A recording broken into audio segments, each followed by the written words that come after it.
തദ്ദേശഭരണ സ്ഥാപന തെരഞ്ഞെടുപ്പിൽ LDF വൻ വിജയം നേടുമെന്നും മുസ്ലിം ലീഗ് കേന്ദ്രങ്ങളിൽ അക്രമം അഴിച്ചുവിട്ട് LDFനെ കുറ്റപ്പെടുത്തുന്നുവെന്നും CPM ജില്ലാ സെക്രട്ടറി KP സതീഷ് ചന്ദ്രൻ പറഞ്ഞു. കഴിഞ്ഞ തവണ 18 പഞ്ചായത്തുകളാണ് LDF ഭരിച്ചത്.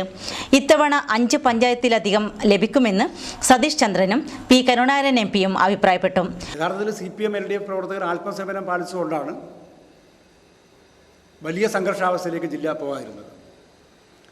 വെസ്റ്റേരി പഞ്ചായത്തിലെ മുസ്ലിം ലീഗ് സ്വാധീന കേന്ദ്രമായ അരിയങ്കല്ലിൽ അവിടുത്തെ പോളിംഗ് ബൂത്ത് കയ്യേറുകയും പോളിംഗ് ബൂത്ത് ആക്രമിക്കുകയും പോളിംഗ് ബൂത്തിനകത്തുണ്ടായിരുന്ന LDF ഏജന്റുമാരെ ഭീകരമായി മർദ്ദിക്കുകയും അവർ ആസ്പത്രിയിൽ പ്രവേശിക്കപ്പെടുകയും ഉണ്ടായി. അതിനെ പൂർണ്ണമായും തമസ്കരിച്ചുകൊണ്ട് LDF അക്രമം നടത്തി CPM അക്രമം നടത്തി എന്ന പ്രചരണമാണ് ഒരു പത്രസമ്മേളനത്തിലൂടെ കോൺഗ്രസിൻ്റെ UDF നേതാക്കൾ പ്രചരിപ്പിക്കുന്നത്. നല്ല സഹായം NDFൻ്റെ ഭാഗത്തു നിന്ന് അരിയങ്കൽ ലഭിക്കുകയാണ്. അടുത്ത കാലത്ത് NDFൽ ചേക്കേറിയ ചില ആളുകൾ കരുതിക്കൂട്ടി കുഴപ്പങ്ങൾ ഉണ്ടാക്കാൻ ശ്രമിക്കുന്നുണ്ട്. അവർ UDFനോട് അവർ മുസ്ലിം ലീഗിനോടൊപ്പം ഉണ്ട്. ഇത് അവിടുത്തെ ജനങ്ങൾക്കറിയാം. ഇത് തിരിച്ചറിഞ്ഞില്ലെങ്കിൽ വലിയ ഭവിഷ്യത്തിലേക്ക് ആ പ്രദേശം പോകാനിടയുണ്ട്. കഴിഞ്ഞ പ്രാവശ്യം 18 പഞ്ചായത്തുകളാണ് ഇവിടെ ഉണ്ടായിരുന്നത്. ആ 18 പഞ്ചായത്തുകളിൽ വർധനവുണ്ടാവും. ഒരു 4-5 പഞ്ചായത്തുകൾ 5-6 പഞ്ചായത്തുകൾ വരെ ചുരുങ്ങുന്നത് 5 പഞ്ചായത്തുകളെങ്കിലും കൂടുതലായിട്ട് ലഭിക്കും. ബ്ലോക്കുകളെ സംബന്ധിച്ചിടത്തോളം 4 ബ്ലോക്കുകൾ പൂർണ്ണമായിട്ട് ലഭിക്കും. ഒരു ബ്ലോക്ക് കൂടെ ലഭിച്ചുകൂടായില്ല. 6 ബ്ലോക്കിൽ കാഞ്ഞങ്ങാട് നീലേശ്വരം മുനിസിപ്പാലിറ്റി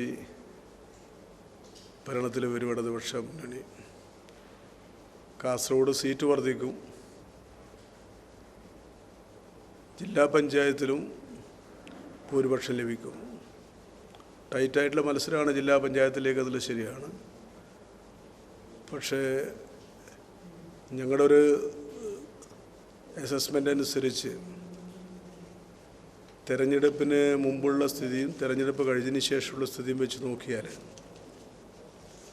പൊതുവിൽ നല്ല നിലയിൽ പ്രവർത്തനം നടന്നിട്ടുണ്ട്.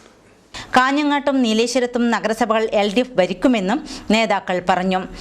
ജില്ലാ പഞ്ചായത്തിൽ ഭരണപ്രതീക്ഷ ഉണ്ടെന്നും മഞ്ചേശ്വരം മണ്ഡലത്തിൽ മുന്നേറ്റം സൃഷ്ടിക്കുമെന്നും അഭിപ്രായപ്പെട്ടു. അക്രമികൾ നിലയ്ക്കു നിന്നില്ലെങ്കിൽ വലിയ കുഴപ്പങ്ങൾ കാണേണ്ടി വരും. അരിയങ്കലിൽ LDF ഏജന്റുമാരെ മുസ്ലിം ലീഗ് സംഘടിതമായി മർദ്ദിച്ചുവെന്നും മധൂരിലും കാറടുക്കയിലും BJP അക്രമം നടത്തിയെന്നും സതീഷ് ചന്ദ്രൻ വാർത്താസമ്മേളനത്തിൽ പറഞ്ഞു.